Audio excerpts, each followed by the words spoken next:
Hello students, welcome to my channel Vigyan world.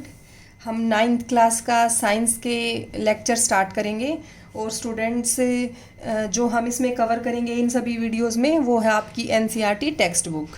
Government prescribed book है, तो आप चाहे स्टूडेंट्स किसी भी बोर्ड एग्ज़ाम में अपीयर हो रहे हों 10th में 9th में, चाहे आप आईसीएसई में, सीबीएसई में या किसी भी स्टेट बोर्ड में हो, ये बुक सब के लिए बेस्ट है। तो मैं हमेशा यही सजेस्ट करती हूँ, यही प्रेस्क्राइब करती हूँ कि किसी भी आप प्राइवेट ऑथर की बुक लेते हैं या किसी भी टीचर के नोट्स पढ़ते हैं तो स्टूडेंट्स नोट्स एक मतलब ब्रीफ फॉर्म है बुक्स की, तो बुक्स हैं तो उनका कंपैरिजन हम किसी चीज़ से नहीं कर सकते।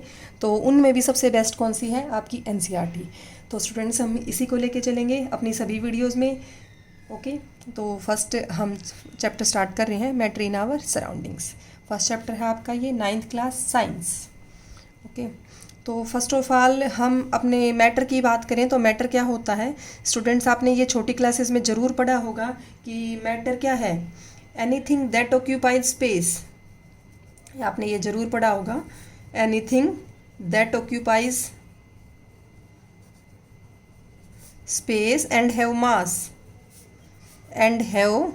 mass is called matter.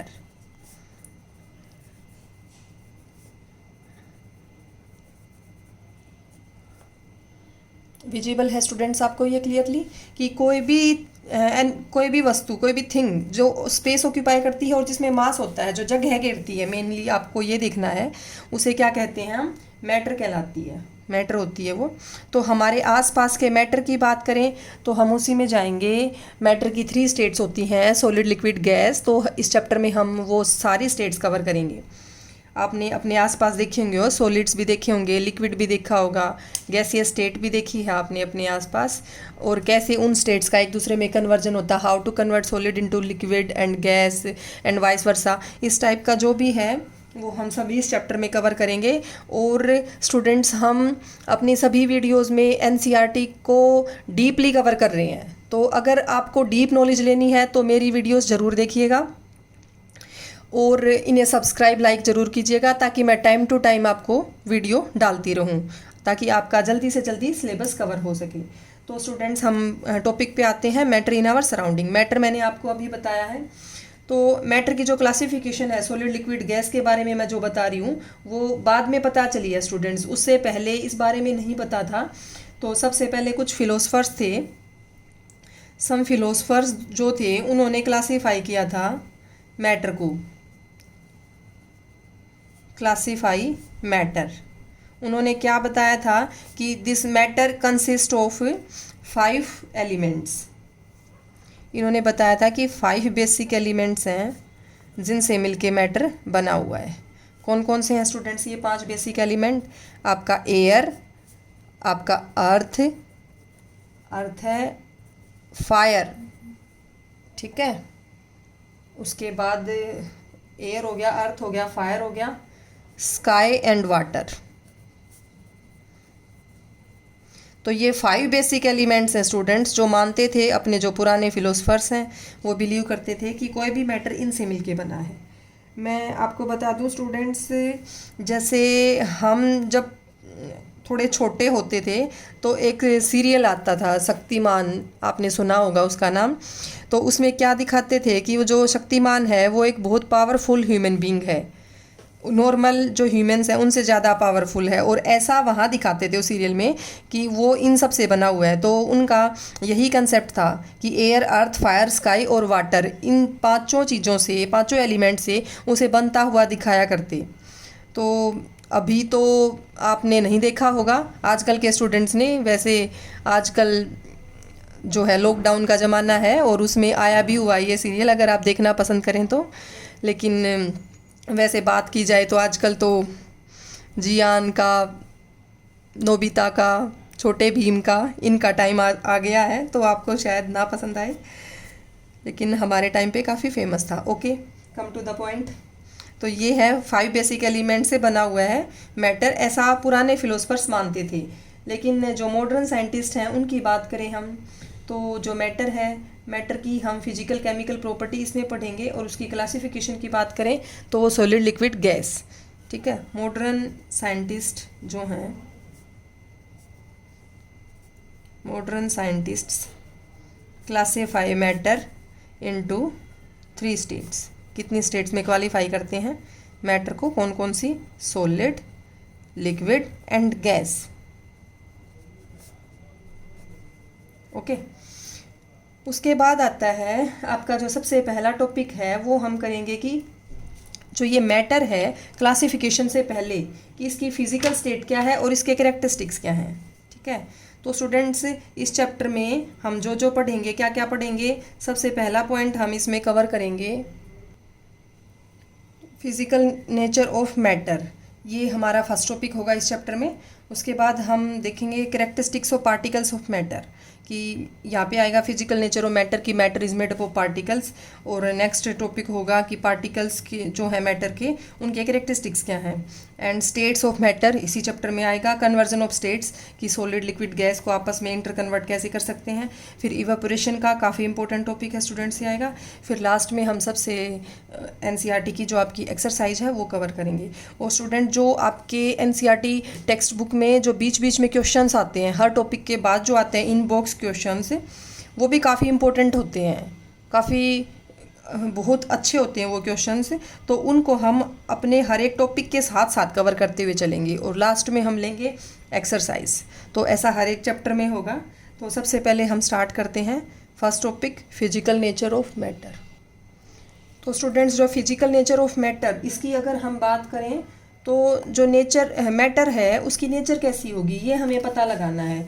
तो जैसे कन्फ्यूज़न ये होता है कि जो मैटर है वो कॉन्टीन्यूअस होता है या पार्टिकुलेट होता है। कॉन्टीन्यूअस आप समझ गए होंगे कि बिल्कुल एक जैसा है, बिल्कुल एक जैसी सतह सी बनी हुई है। जैसे कोई भी आपकी ये बुक ले लीजिए, ये कॉन्टीन्यूअस लकड़ी की तरह कॉन्टीन्यूअस है या बीच बीच में अलग अलग पार्टिकल्स हैं। ठीक है। तो ये कॉन्टीन्यूअस या पार्टिकुलेट, ये डिसाइड करना है हमें मैटर के बारे में। तो ये हम कैसे डिसाइड करेंगे? एक एक्टिविटी लेते हैं स्टूडेंट्स। ये देखिए आप, ये हमने वाटर ले लिया किसी बीकर में। ये बीकर होता है स्टूडेंट्स इस टाइप का, आपने अपनी लैब में देखा होगा। तो इस वाटर में हम सॉल्ट ऐड कर लेंगे, या आप शुगर भी ले सकते हैं, चीनी भी ले सकते हैं। तो इसमें आपने सॉल्ट ऐड कर दिया। पहले आपने जितना पानी लिया ना, इसमें एक लेवल पे इसके निशान लगा लीजिएगा कि कितना पानी लिया बीकर में। उसके बाद जैसे जैसे आप सॉल्ट ऐड करेंगे तो क्या देखेंगे कि क्या सॉल्ट ऐड करने से लेवल ऊपर आता है इसका। तो ये आप घर पे भी कर सकते हो, ये सिंपल सी एक्टिविटी है। तो इससे आपको क्या पता चलेगा कि लेवल ऊपर नहीं आता। तो इसका मतलब वो सॉल्ट है वो कहाँ ऐड हो गया? वो सॉल्ट ऐड हो गया स्टूडेंट्स, जो वाटर के पार्टिकल्स थे उनके बीच में जो स्पेस था उसमें वो सॉल्ट चला गया है। देखो ये इन्होंने येलो येलो कलर का जो दिखाया हुआ है, ये है आपके सॉल्ट के पार्टिकल्स, और ब्लू कलर वाले हैं वाटर के पार्टिकल्स। यह सॉल्ट आपका नीचे था, स्टेयर कर दिया। स्टेयर मतलब इन्होंने इस स्टेयर से, रोड से या चम्मच आप ले लें, इसे मिक्स कर दिया अच्छे से, स्टेयर करना बोलते हैं। फिर वो सॉल्ट के जो येलो कलर के पार्टिकल्स हैं वो बीच के स्पेसिस में आ गई। तो स्टूडेंट्स ये आपको वैसे कहो तो ऐसे वाटर के पार्टिकल्स दिखाई नहीं देते हैं, ठीक है, लेकिन ये मैग्नीफाइड है, मैग्नीफाइड मिलियंस ऑफ टाइम, बहुत बड़ा करके दिखाया हुआ, बहुत बड़ा करके वाटर के पार्टिकल्स को और साल्ट के पार्टिकल्स को। तो स्टूडेंट्स इस एक्टिविटी से हमें क्या पता चलता है? हमें यही पता चलता है कि जो मैटर है नेचर में वो कॉन्टीन्यूअस नहीं है, पार्टिकुलेट है, पार्टिकल से मिलके बना हुआ है। ठीक है। और जो वो पार्टिकल्स हैं वो बहुत छोटे होते हैं साइज़ में, और जो बीच का स्पेस है, spaces in between the particles of water, वो उसमें एडजस्ट हो जाते हैं। इस एक्सपेरिमेंट से हमें, इस छोटी सी एक्टिविटी से यही पता चलता है। ओके। तो ये था हमारा फिजिकल नेचर ऑफ मैटर में कि जो मैटर है वो किससे बना हुआ है? पार्टिकल से। अब देखिए यहाँ से हमें क्या पता चल गया कि matter is particulate in nature, कि वो कॉन्टीन्यूअस नहीं है। अगर उसको मैग्नीफाई करके देखा जाए तो वो बहुत छोटे छोटे पार्टिकल से मिलके बना हुआ है। अब ये कितने छोटे होते हैं, इसका कोई आइडिया है आपको? कि क्या आपको टेबल में, चेयर में, पेन में, बुक में या हमारे अंदर, अपने अंदर पार्टिकल्स दिखाई देते हैं? बिल्कुल नहीं दिखाई देते। तो वो नेक्ड आई से विजिबल तो है नहीं, तो वो कितने छोटे हैं? कुछ आइडिया लगा सकते हैं? ये देखिए स्टूडेंट्स, आइडिया लगाने के लिए हमें एक एक्टिविटी करनी पड़ेगी। ये सेकेंड एक्टिविटी है आपकी। तो इसमें क्या किया हुआ है, एक बीकर के अंदर आपने 100 ml वाटर ले लिया। ब्लू कलर अगर दिखाते हैं तो वो वाटर को ही रिप्रेजेंट करता है। तो उसमें फिर क्या किया, एक चम्मच, या एक चम्मच भी नहीं, 2-3 क्रिस्टल आप कह लो, 2-3 क्रिस्टल आपने डाल दिए पोटेशियम परमैंगनेट के KMnO4 होता है स्टूडेंट्स ये, उसके क्रिस्टल डाल दिए गए 2-3। आपने देखा होगा आपके आसपास कभी कभी डॉक्टर भी देते हैं या वैसे भी कई बार इस्तेमाल होता है KMnO4 लाल दवाई बोलते हैं। इसका करीब करीब गुलाबी रंग आता है पानी में घोलने के बाद, छोटे छोटे क्रिस्टल होते हैं इसके। तो वैसे जनरली लैंग्वेज में इसको लाल दवाई बोला जाता है। तो 2-3 उसके क्रिस्टल डाल दिए तो ये पिंक कलर का हो गया सारा सोल्यूशन। तो फिर हम क्या करेंगे, ऐसे आगे टोटली 5 और आगे 3 बीकर और ले लिए इसके बाद, ठीक है। डिज़ोल्व करने के बाद 3 बीकर ले लिए तो हम स्टूडेंट्स उसमें क्या करेंगे, और सभी में यहाँ आपको 100 दिखाया हुआ है, ये टोटल 100 है। 90 ml वाटर लेना है। पहले 2 में 100 था, ये तो फर्स्ट ही बीकर है जिसमें 100 था और 2-3 क्रिस्टल डाल दिए तो ये इसको ऐसा करके दिखा दिया, ठीक है। इसी बीकर को दिखाया हुआ है ये। अब देखिए 90 ml लेना है इन 3 में पानी, 90 ml, और 10 ml इसमें से लेंगे, इसमें मिला देंगे। 100 ml हो गया टोटल, इन टोटल, ठीक है। क्या किया, इसमें से 10 ml लिया, इसमें मिला दिया। उसके बाद फिर जो अगला पानी का बीकर था 90 ml वाला, फिर इसमें से 10 लेंगे, इसमें मिला देंगे, फिर इसमें से 10 ml लेंगे, इसमें मिला देंगे, तो सारे 100 ml बनते चले जाएंगे। तो स्टूडेंट्स चाहे आप इसको 10 बार कर लीजिएगा, आगे चाहे 10 बीकर रख लीजिएगा, आपको क्या ऑब्जर्व करना है कि लास्ट वाले तक भी पिंक कलर रहता है, इट रिमेन्स। तो ये किस वजह से है, क्योंकि जो उसके पोटेशियम परमैंगनेट के क्रिस्टल हमने डाले थे यहाँ पे वो अभी भी बचे हुए हैं, उनके बहुत कोई ना कोई छोटा छोटा पार्टिकल अभी भी बचा हुआ है। तो इस एक्टिविटी से ये बात पता चलती है कि हम कितना ही डाइल्यूशन कर लें, ये हम डाइल्यूट कर रहे हैं, पतला करते जा रहे हैं सोल्यूशन को, बहुत थोड़ा थोड़ा ले रहे हैं ना, पिछले वाले में से ले रहे हैं KMnO4 तो पतला तो होता ही जा रहा है। तो ये पता चलता है इससे कि जो पार्टिकल्स हैं मैटर के, KMnO4 भी एक मैटर था, उसके क्रिस्टल थे, तो वो बहुत ही छोटे होते हैं, बियॉन्ड आवर इमेजिनेशन। तो हमारी इमेजिनेशन से भी बहुत दूर की बात है, बहुत ही छोटे होते हैं, ठीक है। तो इस तरीके से ये होगी आपकी एक्टिविटी। तो स्टूडेंट्स ये आपको समझ आ गई होगी। तो स्टूडेंट्स ये आपको 2 ही बातें पता चली हैं। क्या पता चला आपको फिजिकल नेचर में कि matter is made up of particles, किससे मिलके बना है, पार्टिकल से, and these particles are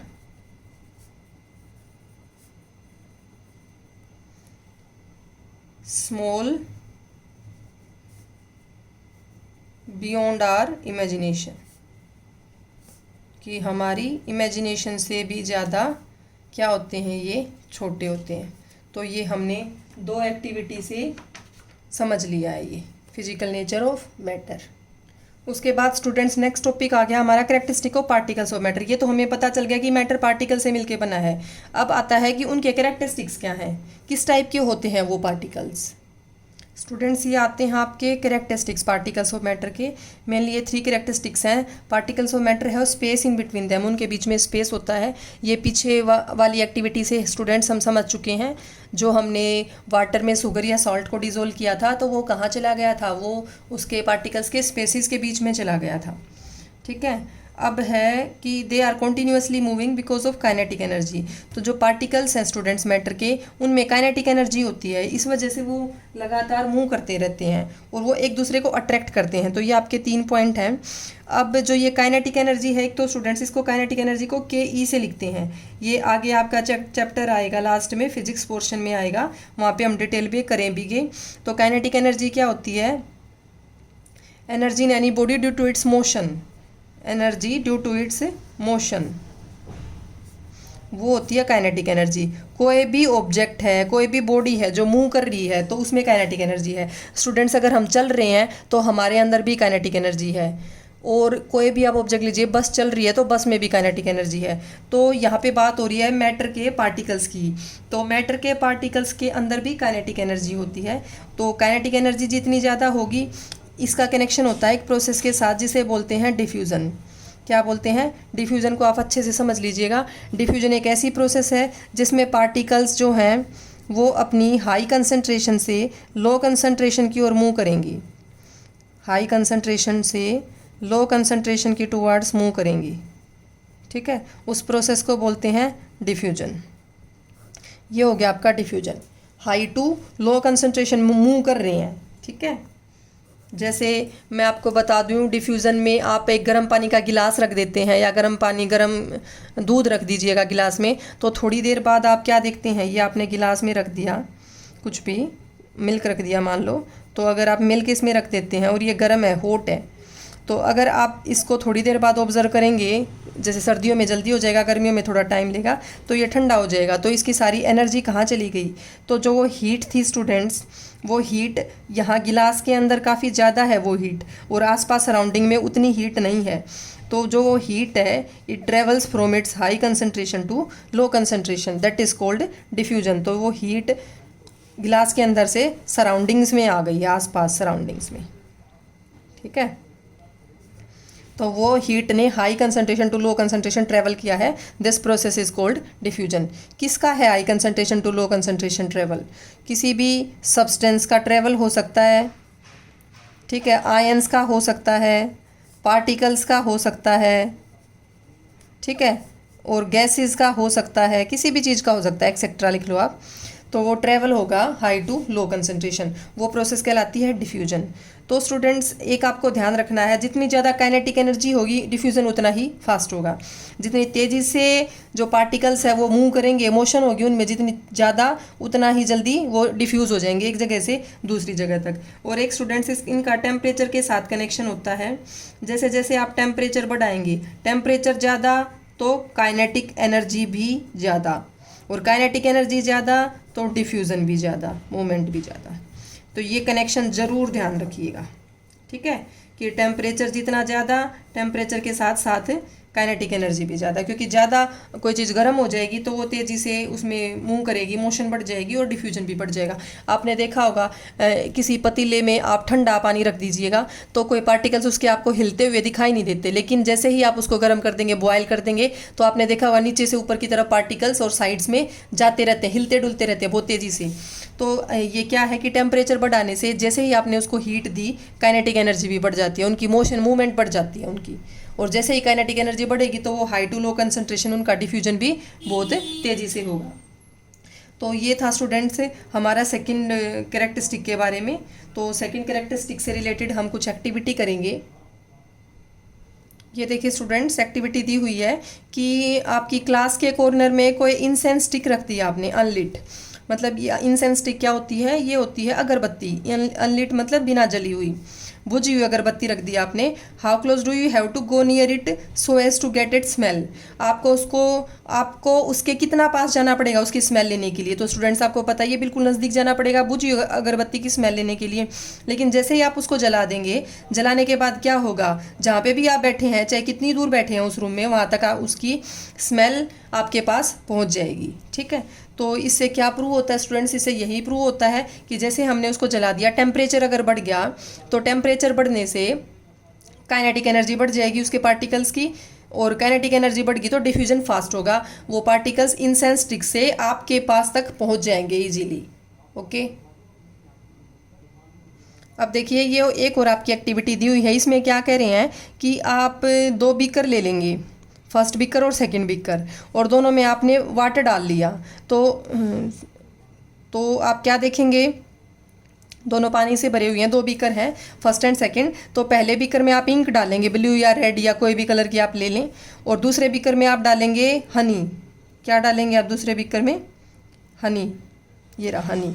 first beaker में इंक एंड सेकंड में हनी। तो आप क्या देखेंगे, आपका ये पहला क्वेश्चन है कि what do you observe immediately after adding the ink drop? कि इंक ड्रॉप जैसे ही आपने ऐड की उसके जस्ट बाद आप क्या देखेंगे कि वो इंक ड्रॉप एकदम से फैलना शुरू कर देगी। लेकिन हनी वाले बीकर में आप देखेंगे कि हनी एकदम से नहीं फैलता, वो बिल्कुल नीचे जाके सेटल हो जाएगा। हनी जो है कहाँ जाके सेटल हो जाएगा?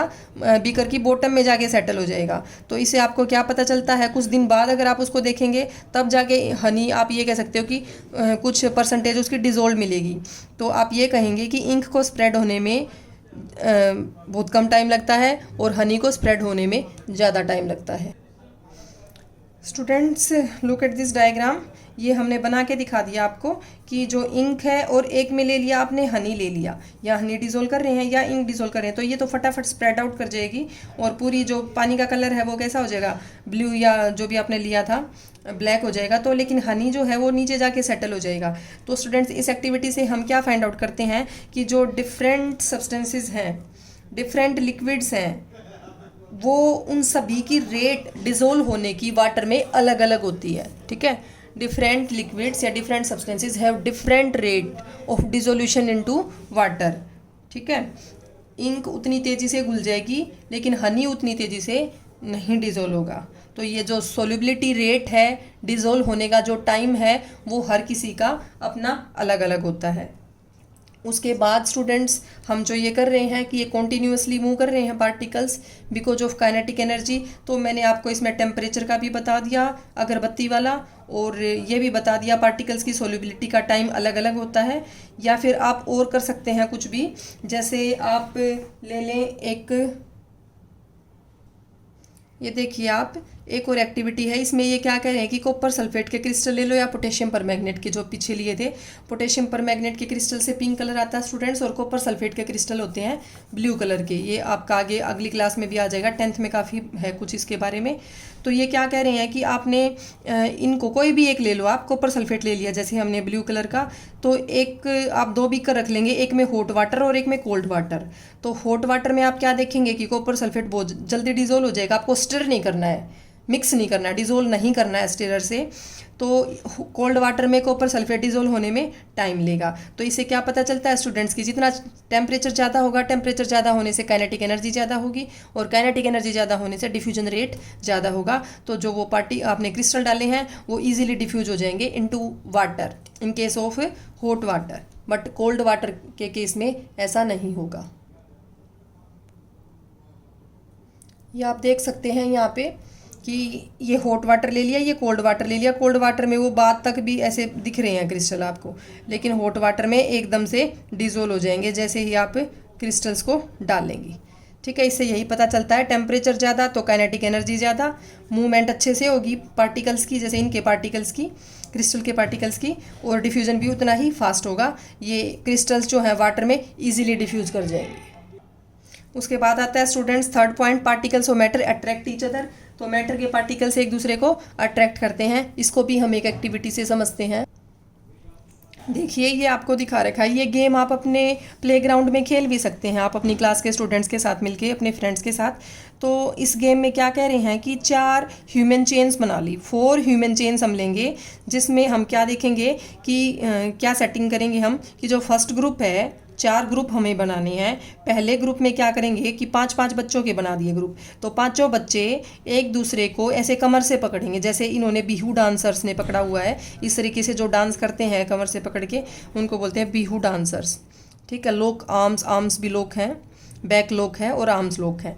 तो इस तरीके से पकड़ेंगे 5 बच्चों का जो पहला ग्रुप है। और जो दूसरा ग्रुप है, देखिए जो सेकंड ग्रुप है, उन्होंने एक दूसरे को हाथों से पकड़ लिया, ऐसे पूरा जैसे हाथ से पकड़ते हैं। तो और उसके बाद जो थर्ड ग्रुप है, थर्ड ग्रुप ने सिर्फ फिंगर्स को ऐसे टच किया है। 5-5 बच्चों के जो ग्रुप बनाए हमने, तीसरे ग्रुप ने फिंगर्स को टच किया, दूसरे ने हाथ से पकड़ लिया और पहले ने बिहू डांसर्स की तरह पकड़ लिया। तो स्टूडेंट्स जो फोर्थ ग्रुप है स्टूडेंट्स का, 5 बच्चों का जो चौथा ग्रुप है, वो क्या करेगा, वो इन 3 ह्यूमन चेन्स को तोड़ेगा, भाग के आएगा और इनको तोड़ेगा। तो स्टूडेंट्स कौन सी चेन को तोड़ना ईजी होगा, आप सभी को पता है, उसको ईजी होगा जिन्होंने हैंड्स को सिर्फ टच कर रखा था, थर्ड वाला जो ग्रुप है। सेकंड नंबर पे जिन्होंने हाथ से पकड़ रखा था, उनको तोड़ना इजी होगा। और सबसे टफ किसको तोड़ना होगा, ये वाली जो चेन है उसको ब्रेक करना सबसे डिफिकल्ट होगा, जिन्होंने एक दूसरे को कमर से पकड़ा हुआ है। बैक और आर्म्स दोनों लोक्ड हैं, बिहू डांसर्स वाला जो केस है।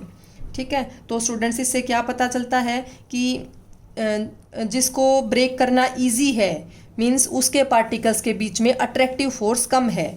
जिन्होंने ऐसे हैंड्स को टच कर रखा था, तो उसको ब्रेक करना सबसे इजी है, तो they have laser force of attraction between their particles. और सेकंड नंबर पे जिन्होंने हाथ से पकड़ रखा था, उनके बीच में पार्टिकल्स के में जो अट्रैक्टिव फोर्स है वो थोड़ी ज़्यादा होती है, और इस केस में सबसे ज़्यादा होएगी। अभी फिर से आपकी ये 2 एक्टिविटी दी हुई है, इसी टॉपिक से रिलेटेड है, तो मैं साथ साथ बता देती हूँ कि कोई आयरन नेल ले लें आप। आयरन नेल आपको पता होगा, कोई भी पेंच जैसे चौक का पीस ले लें या रबड़ बैंड ले लें। तो इन सभी को आप ब्रेक करने के लिए ट्राई करें, चाहे हैमरिंग से, कटिंग से या स्ट्रेचिंग से। चाहे हैमर होता है हथौड़ा, चाहे आप इन पे हथौड़ा इस्तेमाल करें, चाहे आप काट के, चाहे आप खींच के। तो जो नेल है वो हैमरिंग से डिस्ट्रॉय हो जाएगा, चौक भी डिस्ट्रॉय हो जाएगा हैमरिंग से, और जो रबर बैंड है वो स्ट्रेचिंग से डिस्ट्रॉय हो जाएगा। ठीक है, आयरन नेल कटिंग से भी डिस्ट्रॉय हो जाएगा। ठीक है, तो इससे क्या पता चलता है आपको, in which of the above 3 substances do you think the particles are held together with greater force. तो आपको ये बताना, आयरन नेल, चौक या रबर बैंड, सबसे ग्रेटर फोर्स पार्टिकल्स के बीच में किसमें थी। तो आयरन नेल को तोड़ना सबसे टफ होगा, इसलिए सबसे ज़्यादा अट्रैक्टिव फोर्स इसके पार्टिकल्स के बीच में है। सेकेंड नंबर पे किसमें है, चौक में और रबर बैंड में। ठीक है, ये थी आपकी एक्टिविटी। नेक्स्ट एक्टिविटी देखिए कि कोई वाटर टैप आप खोल देंगे, पानी की टूटी खोल दी आपने, और उसकी जो स्ट्रीम है, जैसे ऐसे पानी गिर रहा है ऊपर से नीचे की ओर जैसे पानी गिर रहा है, तो आप उस टूटी को ऐसे हाथ से क्या करके देखेंगे, कट करके देखेंगे उस स्ट्रीम को। तो पानी की जो धारा है, जो स्ट्रीम है, वो क्या हो जाएगा, वो कट नहीं होगी, वो एक धारा सी बनी रहेगी। ठीक है, तो इसके पीछे क्या रीजन है इसके पीछे कि जो पार्टिकल्स हैं वाटर के, उनके बीच में अट्रैक्टिव फोर्स ज़्यादा है, इस वजह से हम उसको कट नहीं कर पाते। उसके बाद आते हैं स्टूडेंट्स इनबॉक्स क्वेश्चन। मैंने आपको बताया भी था, सारे इनबॉक्स क्वेश्चन हम हर एक टॉपिक के साथ साथ कवर करेंगे। तो सबसे पहला आता है कि which of the following are matter. इन सभी में से आपको मैटर छांटना है। तो मैटर आप फाइंड आउट करेंगे तो उसके बारे में आपको पता होना चाहिए। मैटर क्या होता है, जिसकी स्पेस जो लेता हो और जिसमें मास होता हो। तो आप देखिए, चेयर एक मैटर है क्योंकि ये स्पेस भी लेती है। एयर भी एक मैटर है क्योंकि एयर में बहुत सारी गैसेज हैं, और आपको पता है वो इतना सारा हमारे एटमॉस्फेयर में स्पेस ले रही है। ठीक है, कई जगह जहाँ एयर नहीं होती वहाँ वैक्यूम भी हम क्रिएट कर सकते हैं, एयर रहित जो जगह होती हैं, विदाउट एयर। लव एक फीलिंग है, ये मैटर नहीं हो सकती। स्मेल भी नहीं हो सकती, हेट भी नहीं हो सकती। आलमंड्स बादाम, ये बिल्कुल एक मैटर है, स्पेस लेते हैं, मास होता है। थॉट होता है विचार तो दिमाग में आते हैं स्टूडेंट्स, आपके ब्रेन में आएंगे विचार, तो वहाँ कोई कहीं स्पेस नहीं ले रहे हैं। कोल्ड भी, ठंड भी कोई वो नहीं है, आपका मैटर नहीं है। कोल्ड ड्रिंक जरूर मैटर है, स्पेस लेती है और मास होता है। स्मेल ऑफ परफ्यूम, इसे भी आप क्या कहेंगे कि ये भी आपका मैटर नहीं है। ठीक है, स्मेल पीछे भी आ चुकी है। अब सेकंड क्वेश्चन देखिए, रीजन देना है आपको कि the smell of hot sizzling food reaches you several metres away, but to get the smell from cold food you have to go close. कि गर्म खाने की स्मेल तो दूर तक आपके पास पहुंच जाती है, लेकिन ठंडे खाने की स्मेल लेने के लिए आपको उसके पास जाना पड़ेगा। तो स्टूडेंट्स, मैंने आपको ये बताया था कि गर्म से क्यों जल्दी स्मेल पहुंच जाती है। हमने इंसेंस स्टिक वाला किया था, अगरबत्ती वाला एग्जाम्पल किया था, तो वो सेम है कि जैसे उसको जला देंगे तो उसके पार्टिकल्स में टेम्परेचर बढ़ने से काइनेटिक एनर्जी बढ़ जाएगी, उससे डिफ्यूजन बढ़ जाएगा तो आपके पास इजीली स्मेल आ जाएगी। तो हॉट है यहाँ पे भी गर्म खाने की इसी वजह से आती है क्योंकि डिफ्यूजन ज़्यादा हो जाता है। फिर है अगला, a diver is able to cut through water in a swimming pool, which property of matter does this observation show. तो ये क्या कह रहे हैं कि जो स्विमिंग पूल होता है उसमें जो डाइवर होता है, गोताखोर बोलते हैं हिंदी में, तो ये क्या करता है, उस पानी को कट कर पाएगा। ठीक है, क्योंकि जो वाटर के जो पार्टिकल्स हैं उनके बीच में जो अट्रैक्टिव फोर्स है तो वो इतनी ज़्यादा नहीं होगी इसकी फोर्स के कंपैरिजन में, तो इस वजह से वो क्या कर पाएगा, इसको कट कर पाएगा। अगला है, what are the characteristics of particles of matter. तो स्टूडेंट्स, ये है characteristic of particles of matter, जो कि आपका 4th क्वेश्चन है। मैंने अभी बताए हैं आपको और अच्छे से एक्सप्लेन किया है। तो ये था स्टूडेंट्स हमारा आज का फर्स्ट टॉपिक, क्या किया है, जिसमें हमने पार्टिकल मैटर के बारे में पढ़ा है, क्या होता है, उसकी फिजिकल नेचर क्या होती है कि वो पार्टिकल से बना है और वो बहुत छोटे हैं। फिर हमने किए उसके कैरेक्टरिस्टिक्स और इनको बहुत सारी एक्टिविटीज़ के साथ समझा है। करीब 8 एक्टिविटी आज के टॉपिक में कवर अप कर ली है हमने। तो स्टूडेंट्स, अगर आपको मेरा पढ़ाया हुआ समझ आ रहा है, मेरी वीडियो अगर आपको पसंद आई, तो मेरे चैनल को लाइक, शेयर, सब्सक्राइब जरूर कीजिएगा।